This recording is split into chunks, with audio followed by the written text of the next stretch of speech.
اور قربانی کرنے کا طریقہ یہ ہے کہ جب شرائط کے موافق جانور مل جائے جس کی کم عمر نہ ہو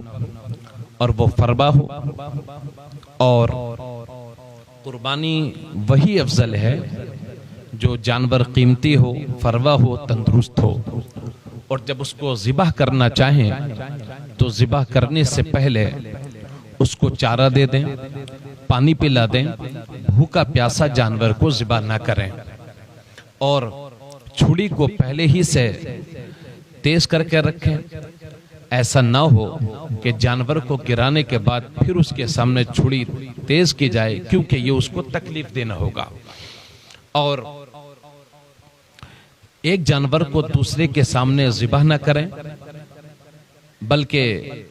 الگ الگ ذبح کریں، اور جب چھڑی تیز ہو گئی ہو تو پھر جانور کو بائیں پہلو پر اس طرح لٹائیں کہ اس کا منہ قبلے کی طرف ہو جائے، اور اپنا داہنا پاؤں رکھیں، اپنا داہنا پاؤں اس کے پہلو پر رکھ کر تیز چھری سے جلدی سے ذبح کریں، اور ذبح کرنے سے پہلے یہ دعا پڑھیں: انی وجہت وجہی للذی فطر السماوات والارض حنیفا وما انا من المشرکین ان صلاتی ونسکی ومحیای ومماتی للہ رب العالمین لا شریک لہ وبذالک امرت وانا اول المسلمین اللہم منک ولک بسم اللہ اللہ اکبر۔ یہ کہہ کر کے چھری سے تیزی کے ساتھ جلدی سے ذبح کر دیں، اور ذبح کرنے میں 4 رگیں، کم سے کم 3 رگیں کٹنا چاہیے، اور زیادہ سے زیادہ 4 رگیں کٹیں، یعنی اتنا نہ کٹیں کہ گردن کی مہرے تک چھری چلی جائے، کیونکہ یہ بے وجہ اس کو تکلیف دینا ہوگا۔ اور جب ذبح کرنے کے بعد چھوڑ دیں، اور جب اس کی روح نکل جائے اس کے بعد اس کی کھال اتاریں اور پیر وغیرہ کو کاٹیں، اور جب ذبح ہو جائے تو پھر یہ دعا پڑھیں۔ اگر اس نے اپنی طرف سے قربانی کی ہے تو دعا پڑھیں: اللہم تقبل منی کما تقبلتا من خلیلک ابراہیم علیہ السلام و حبیبک محمد صلی اللہ علیہ وسلم۔ اور اگر بڑا جانور ہے، 7 لوگ شریک ہیں، تو اس میں جو دعا کریں گے وہ من کے بعد سب کو جوڑتے جائیں گے، جیسے اللہم تقبل من زید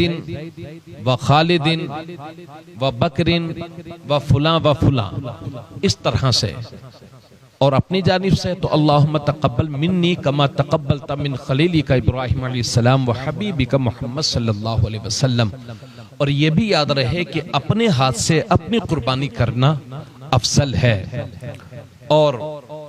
کوئی شخص اپنے ہاتھ سے نہ کر کے دوسرے سے قربانی کروا رہا ہے تو جو مالک کے نصاب ہے، جس کی جانب سے قربانی ہو رہی ہے، اس کو چاہیے، اس کے لیے بہتر ہے، افضل ہے کہ وہ قربانی کے وقت وہاں موجود رہے۔ کبھی کبھی ایسا ہوتا ہے کہ ایک شخص ذبح کرتا ہے لیکن چھڑی کو 2-3 لوگ پکڑ لیتے ہیں، تو جو 2-3 لوگ پڑھیں، 2 لوگ پکڑیں تو دونوں کو بسم اللہ اللہ اکبر کہنا ضروری ہے۔ اگر کسی ایک شخص نے بھی نہیں کہا، یہ سوچ کر کے کہ انہوں نے کہہ لیا ہوگا، تو پھر وہ جانور شرعی طور پر جو ہے ذبح نہیں مانا جائے گا۔ یعنی جو لوگ 2 لوگ اگر چھڑی پکڑے ہوئے ہیں تو دونوں کو بسم اللہ اللہ اکبر کہنا چاہیے، اور اس کے بعد ذبح کرنا چاہیے، اور باقی جتنے لوگ کھڑے ہیں ان کو بھی بسم اللہ اللہ اکبر کہہ لینا چاہیے، کوئی دقت نہیں ہے۔ اللہ اکبر کی تسبیحیں اس دن ویسے بھی بلند کرنا چاہیے۔ ہمارے علاقے میں، ہمارے مزرعہ خوشحال پور اور ہمارے مسواسی ضلع رامپور میں اور بہت سارے خطوں میں ایسا ہوتا ہے کہ امام صاحب سے چھڑی پڑھوائی کہ امام صاحب چھڑی پڑھ دو، اور اس کے بعد وہ لے جا کر کے قصاب کو دے دیتے ہیں کہ صاحب ذبح کر دو۔ تو یہ طریقہ جو ہے نہ اختیار کر کے جو شخص ذبح کر رہا ہے وہ خود جو دعا پڑھی جاتی ہے اسی وقت پڑھی جائے، یہ بہتر ہے۔ لیکن امام صاحب نے چھڑی یا کسی حافظ قرآن نے یا عالم دین نے یا قاری قرآن نے چھڑی پڑھ کے دے دی تو جو شخص ذبح کر رہا ہے اس کے لیے بسم اللہ اللہ اکبر کہہ لینا واجب ہے۔ بغیر بسم اللہ اللہ اکبر کہے اس نے ذبح کر دیا تو وہ ذبح نہیں مانا جائے گا، وہ حرام ہو جائے گا وہ جانور۔ چونکہ امام صاحب نے چھڑی پڑھی ہے،